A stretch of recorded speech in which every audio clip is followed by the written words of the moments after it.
Sir గారిని సన్మానం చేయవలసిందిగా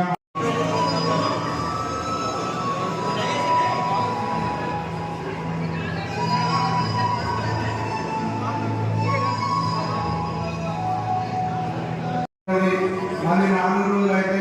ఎలక్షన్ పని ఉంటుంది. మన సకలనానికి వారి లోపల పడేటువంటి గురుతర బాధ్యతను ఎరిగి వాళ్ళు రెడ్డి గారిని సన్మానించుకోవడం మన జన్మ ధన్యవాదాలుగా భావిస్తూ విద్యార్థులందరికీ మనోధైర్యంగా ఉండాలని కోరుకుంటూ మీకు ఈ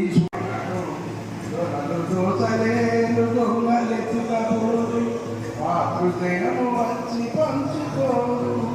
విశ్వవర్తనంబు విద్యేదనమురా విశలామిరా అంటే తమ్ముడు ఇప్పుడు రాంబాబు